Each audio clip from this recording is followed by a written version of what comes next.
Nation.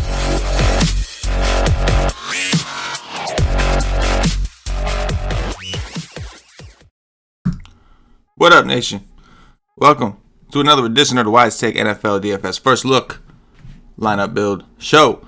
CK013 here. You can find me on Twitter at CK_013. Today, we'll be discussing Week 7, which is one of the magical numbers of the WiseTake Nation. Week 7. You can find me and my crew at the WiseTake Nation, which you can find at wisetake.com or on Twitter at wise_take. We're on Instagram and Facebook. Instagram, it's WiseTake with no underscore. Facebook, WiseTake, no underscore. Twitter, we got the underscore life. Check us out over there. We are a DFS content provider, but more importantly, we're a DFS community. If you're new to the channel, please subscribe, hit the notifications bell. We put out a lot of free content on our YouTube show. We cover a multitude of sports. NBA is coming up around the corner. Once the regular season gets here, we will be doing this video similar to this for NBA during the week. So make sure, again, if you're new, subscribe, hit the notifications bell. We rock out with the showdown slates. We rock out with the lineup build shows. We have a DFS podcast, First Look NFL DFS podcast that we're doing tomorrow night. So yeah, make sure that you're not missing out any of the content we are doing. Do me a favor and like this video if you are watching this. It goes a long way here. It means a lot to us, helps us out a lot. So if you're a fan of the WiseTake Nation, you want to support the WiseTake Nation, you can simply hit that like button. It goes a long way. We will be doing a giveaway at the end of the show. Still trying to do the giveaway. Haven't gotten anybody to get to our goals. So today's video goal is going to be 50 likes. Going to lower it down a little bit, 50 likes. I think I heard on the comments that some people were watching the video and it didn't give them an option to like or dislike. So I understand it could be tough. You guys shouldn't be penalized for that. So we're going to do a giveaway, 1 free month of all sports access at wisetake.com. And that comes with Slack chat, all sports, everything. And a WiseTake t-shirt. We're going to continue to do it. We got to get 50 likes on this video. You got to comment. We'll go over the rest of the details below. Comment in the comment section on YouTube below.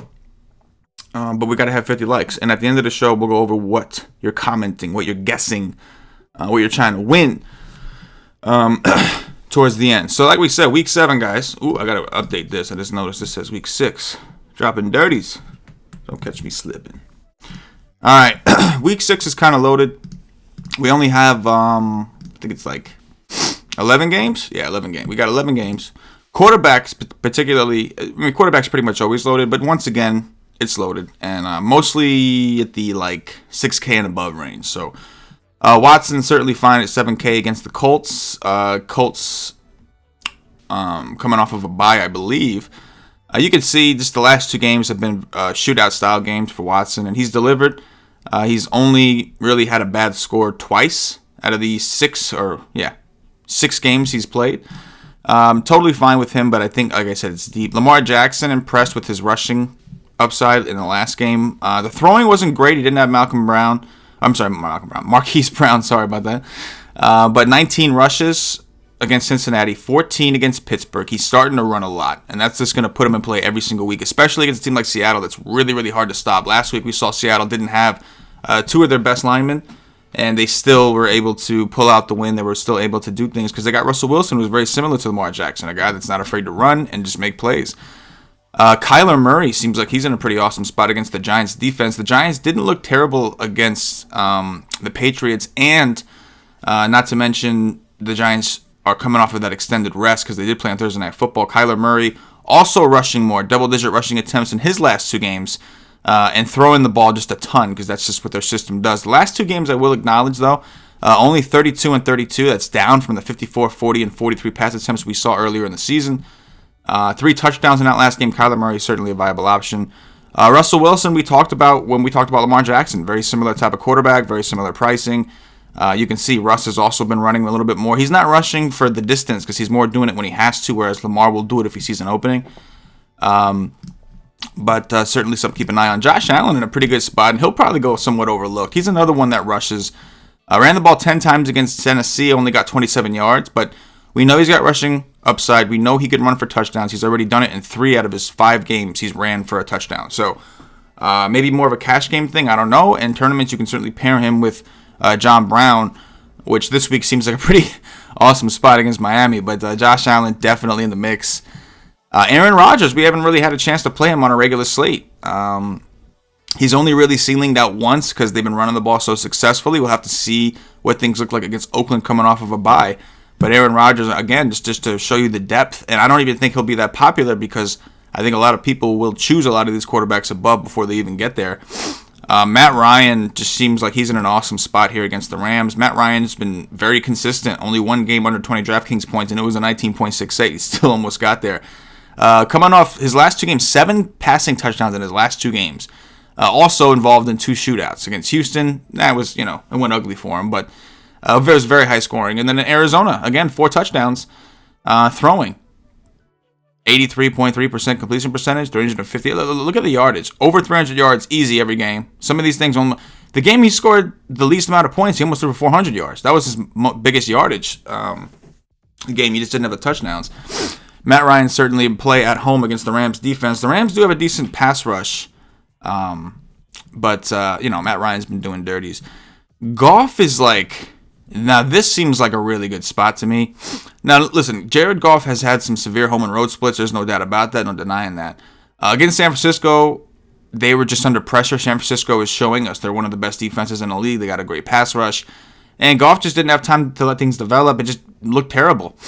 This time he's playing Atlanta, who's been one of the worst at pressuring quarterbacks. I mean, the reason that quarterbacks are just going up against Atlanta is because they have all day. Marcus Mariota, who was just benched in his last game, had a really good game against Atlanta because that was the most time he's ever had. His average depth of target was deeper because he had longer time to let the play develop. So whether Gurley's in or not, I do like Jared Goff a ton. Jared Goff likes to throw to Cooper Kupp, who we'll talk about at receiver. And Cooper Kupp plays the slot most of the time, and Atlanta got rid of their slot guy who is now playing for the Jets. I can't think of his name. Anyway, they've been getting torched there. So Jared Goff seems like an awesome tournament play this week. Curious to see what his ownership comes in at after disappointing last week. Daniel Jones, next on the list. Daniel Jones has had 10 days to prepare. He just played a game against the Patriots where he threw 3 picks, and he had no weapons, right? Had no weapons. So he hasn't done much since that first day against Tampa. Against Washington, he didn't have to. Against Minnesota, his offensive line was just overmatched. And against New England, he had no weapons. Just Golden Tate. That was it. He should be getting Ingram back, who's in a nut spot this week. We'll talk about that at tight end. Shepard could be back. He was just cleared for, I think, limited practice coming out of the concussion protocol. And Saquon Barkley might be back. So we're talking about a whole multitude of weapons that Daniel Jones may get. And keep in mind, against Arizona, the theme is the same. Quarterbacks continue to play well against Arizona because they run a shit ton of plays and they don't play defense. I do believe Patrick Peterson might be coming back, which is something we're going to have to look into. But that's not going to do anything for Evan Ingram in that situation. So Daniel Jones, also a guy that can run. We haven't seen him run a ton, but we know he can. In that game against Tampa Bay, he threw for 2 touchdowns, ran for 2 touchdowns. So we know the ceiling is there. So I think Daniel Jones also very viable. Coming down the list, there's guys you can take a shot on if you want to do the Minshew Mania. Gardner Minshew coming off of a terrible game. This is definitely a prime bounce back spot against Cincinnati. I think that's probably as low as I'm willing to go right now. I'm sure there's guys you can take chances on and the people can come on here and talk some greasy shit, but that's probably as low as I'm really trying to go, at least for a first look show. You know what I mean? Who we're going to pick for this example. So if we were doing like more of a cash game, I'd be more likely to go with like Kyler Murray or maybe Matt Ryan or Lamar Jackson is probably where I'd go in cash right now. That's probably where I'd go in cash. But being as how I'm doing whatever the hell I want to do, and I'm going to build a tournament lineup kind of, I'm going to go with Jared Goff because, again, I like that idea. If I have to move things around or if I have extra money, maybe I'll move things around. But I do like the idea of him playing against Atlanta just because of how bad Atlanta's been on defense. Running back also loaded, particularly at the top. We've got Saquon Barkley, right? Saquon is supposed to be coming back, so assuming he's coming back, he's practicing Monday. I mean, the recovery from a high ankle sprain is ridiculous. I don't know what this dude's deal is, but he's eating that good spinach from Popeye. Saquon Barkley in a phenomenal spot against Arizona. The usage hasn't been there, but we haven't really had a chance to see what he can do. Against Tampa Bay, that game was kind of a shootout-esque game, and he obviously got hurt in that game, so we didn't see much of him at all. But you can see the volume wasn't even where we wanted it to be with him. In the first 2 weeks, he still did dirties. Granted, not like ceiling games for his price, but now his price is down to 8-9 against Arizona, a team we saw Freeman catch 2 touchdowns last week, I think. So yeah, Saquon, assuming he's playing, he's going in there. Dalvin Cook, phenomenal bounce back spot. Didn't play Dalvin Cook last week. That was his worst game of the season against the Eagles. He was close to doing dirties. And you can see he's just got a massive ceiling. It's not even about the touches with him. It's just what he does with the touches. Similarly to Saquon Barkley, who's done dirties on limited touches. Alvin Kamara against Chicago, that'll be really low owned. I respect that. But you know what? For defense, guys, we're not going to do defense because that takes time to develop. I'm going to put in the Bears because I already knew they were 3K, and I still think that's a good deal. So I'm just going to plug them in there for now, coming off of, I believe, either a bye or extended rest, one of the two.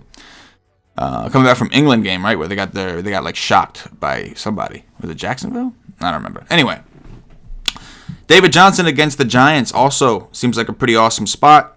He's been getting a lot of involvement in the pass game. You can see on the ground they haven't had a tremendous amount of success. It's really been through the air.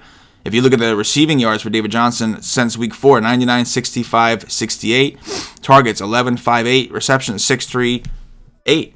He's getting into the end zone, whether it be through the air or through the ground. We still haven't seen him have a ton of those multiple touchdown ceiling games. It can certainly happen against the Giants, whose defense is just not good. So at 7-8, I think DJ is definitely in the equation. Leonard Fournette, 7K. Now, this is like a DraftKings special kind of deal. Last week, I whiffed on Le'Veon Bell with a bunch of people. I just thought that the Jets would use him more. And even when they were winning, they didn't. They just kept throwing and throwing. I think Gase was like, got his new toy back and wanted to show all the fans who were criticizing him about being like he's supposed to be a quarterback guru. I think he wanted to show everybody, look, this is what my offense can do. Like get off my junk. You know what I mean? Get off my nuts. Leonard Fournette's on the road, but he has an awesome matchup against Cincinnati, whose defense is just terrible. And the usage, man, look at this. This is 26 touches against New Orleans, 30 touches against Carolina, 32 touches against Denver, or 31, I'm sorry, I was reading the wrong cap. So against Carolina, I was reading targets. So 27 against. Either way, he's getting massive amounts of volume. He's a huge part of this offense. It's just hard not to just want to play him every week on DraftKings, especially when he's so much cheaper than all the other guys like Cook, DJ. 7K is cheap. I think Aaron Jones against Oakland is interesting. Not overly interested with Jamal Williams back, and he played really well in that last game. Ingram 6-6, I'm okay with. I learned my lesson last week. The volume's just not guaranteed. You just never know. Last week was a good game script for him to eat. Instead, Lamar Jackson decided to run, so you never really know the situation. Chris Carson, what do you say? I mean, they like this kid. They're showing us that they're going to keep feeding this kid the ball. Baltimore's defense is not very good. I prefer Carson at home anyway. So, yeah, I'm totally fine with Chris Carson at 6,500. He's just been doing dirties, but I'm going to hold off and go down this list and look.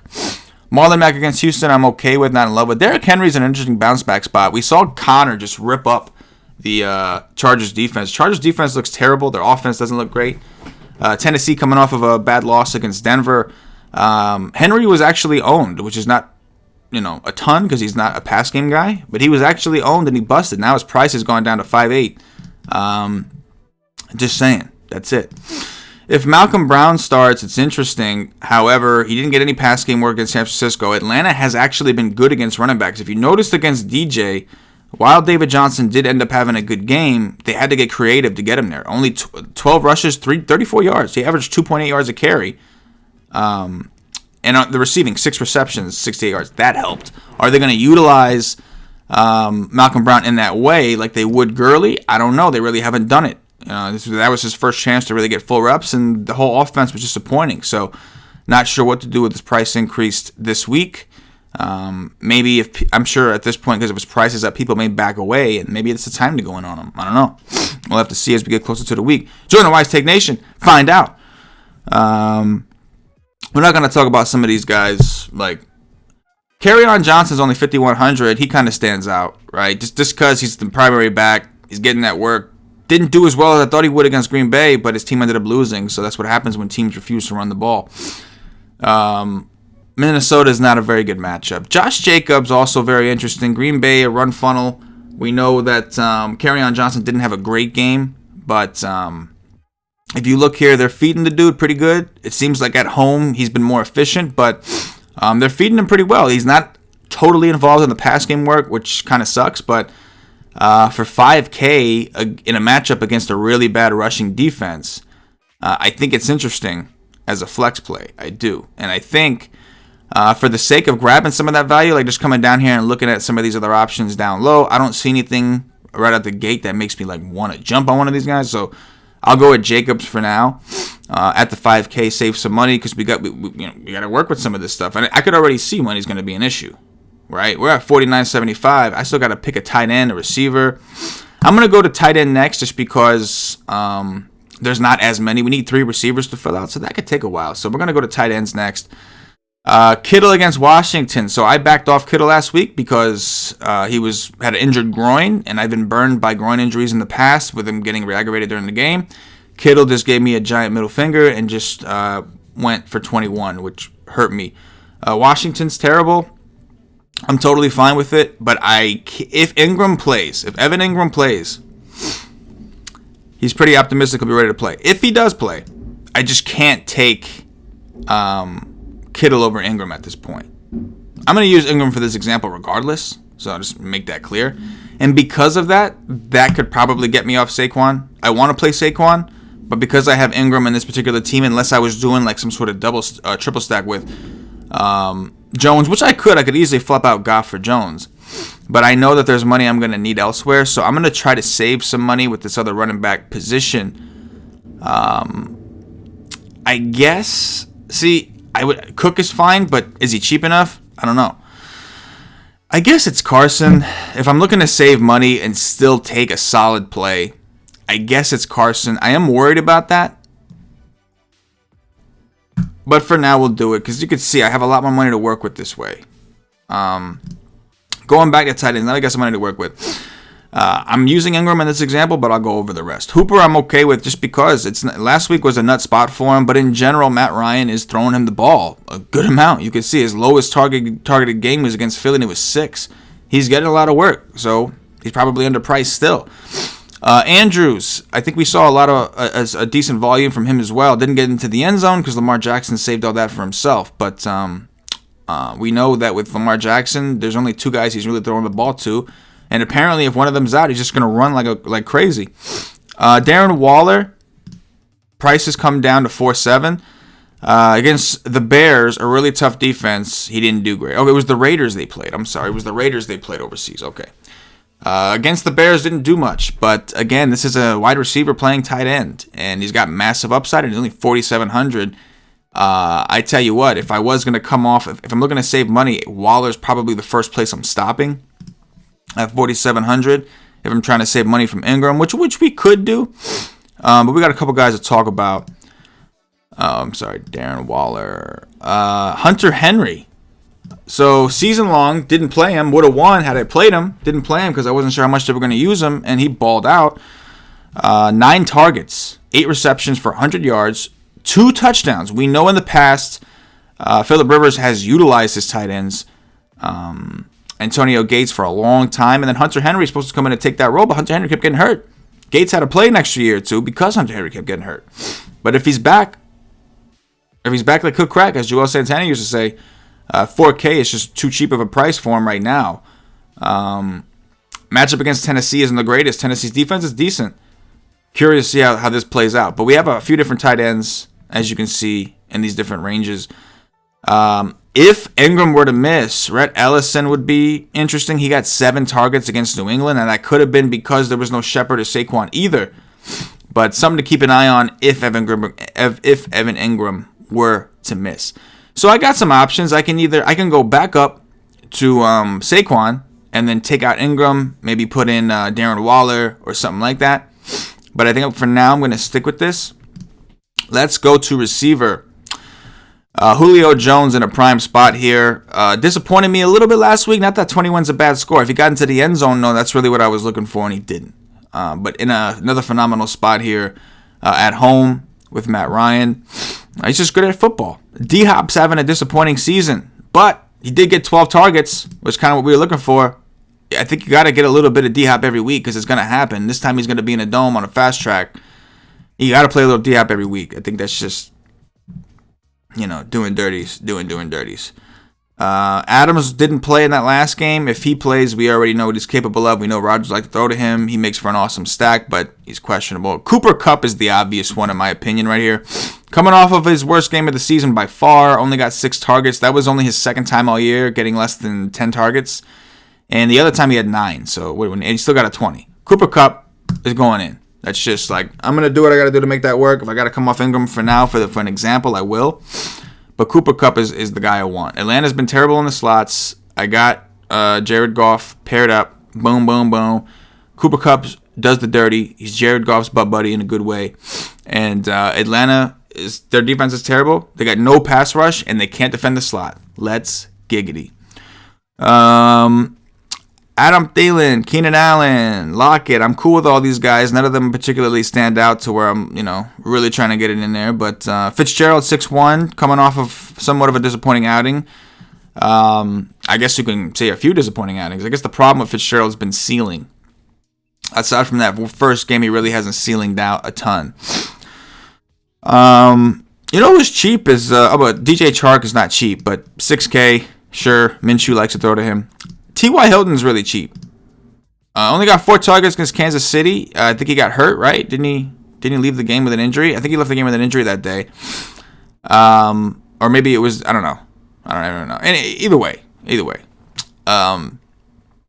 T.Y. Hilton, 5'9", at home. We like to play him at home when he's inside the dome on the turf. Against a Houston secondary that just hasn't looked great. Right? Matt Ryan did the dirty to these guys. Jacoby Brissett is not Matt Ryan. Jacoby Brissett is a lot more passable this year, though, with an offensive line. So T.Y. Hilton, 5,900 is probably too cheap for him. We'll keep running. Golden Tate is fine. We'll see what weapons they have back. His price is up to 5.8 against Arizona. Seems like a phenomenal spot. You could say the same for Robert Woods. Tyler Boyd is only 5,600. I do like this. Jacksonville's defense has not been good, and Boyd is just on this team. He's basically a target monster.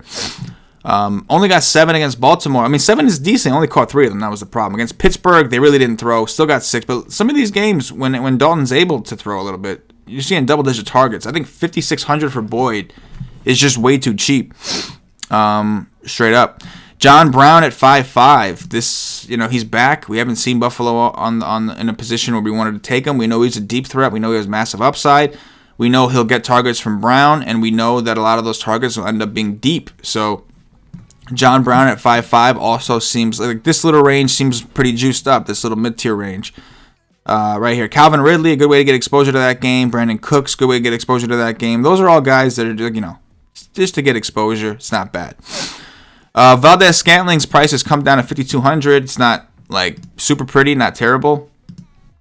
The situation, if Adams is in, it's going to be tough. If Adams is out, maybe. He's supposed to be the number 1 receiver, but that hasn't really been the case, right? Auden Tate is 4,500. Auden Tate doesn't have a ton of ceiling, but he got 12 targets against Baltimore. We know Andy Dalton will throw to this guy. That's going to put him in play as a value option every single week.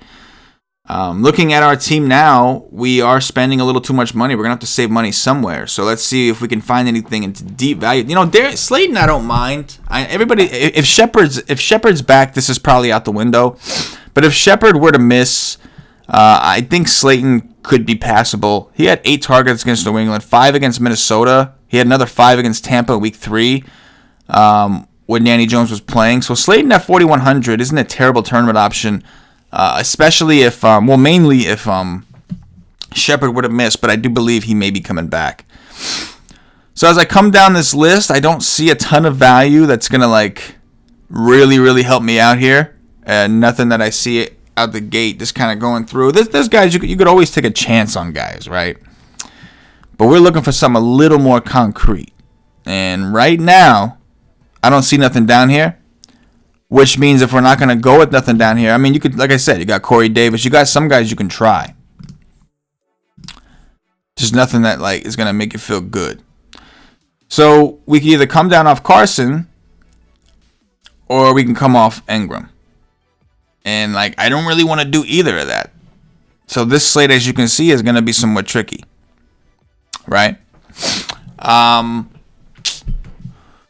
even if we do go with Pettis or Slayton, we only have we got to pick another one. And we just don't have, it's just not pretty. So I guess what we're going to end up doing is coming off of Ingram for now. Now, I will find a way to play this dude. There's going to be some value that's going to open up for me during the week because I'm going to make it happen. You understand? I'm going to make it happen. For now, we can maybe plug in Waller, build backwards.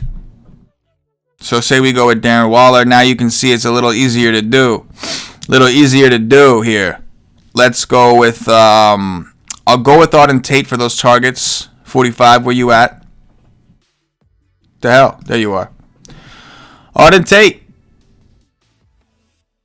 5,700. Now we're in that range we wanted to be in. Tyler Boyd. Cooks for the triple stack. John Brown for the deep field upside. And this is the range we wanted to be in. I just need to find a better way to get there. But for this example, we're going Tyler Boyd. Oh, no, we can't do that. We got Auden Tate in there. We'll go John Brown. There we go. Goff, Carson, Fournette, Cooper Kupp. Now, again, I wasn't, I had to finish this. I'm not going to keep you guys here all day with me. But as you can see, I wanted the Goff Cooper Kupp deal. The running backs and Cooper Kupp Goff, it's trying to prevent me from playing Giants.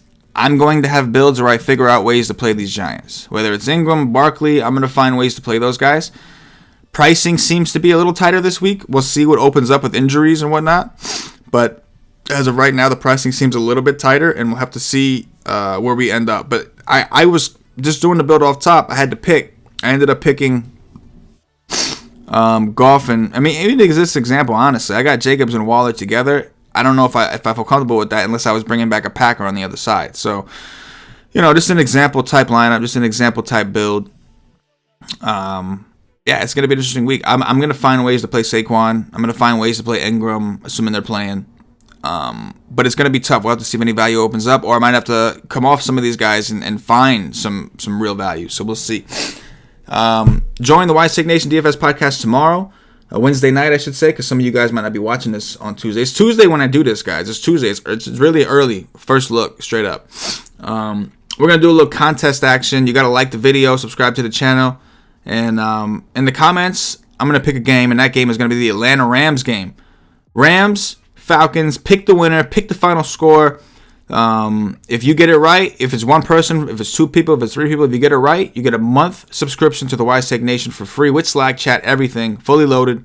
And you get a WiseTake t-shirt as well. Again, you got to like the video. The video has to get 50 likes, to be clear. We need 50 likes on this video. You have until Sunday to make it happen, so make it happen, Captain. We got until Sunday to make this happen. Subscribe to the channel. Hit the like button. 50 likes. Comment the winner of the game. We'll pick the winner, if there is one, on Monday. Doing dirds. And that's how we do that. Appreciate you guys watching as always. Appreciate you guys hanging out with the WiseTake Nation. Again, you can find me on Twitter at CK_013. Come say what's up. I'm friendly sometimes. For the most part. To y'all I will be. To the WiseTake Nation I am. People that know me personally, maybe not. To the WiseTake Nation I am. For myself, the entire WiseTake Nation, as always, good luck.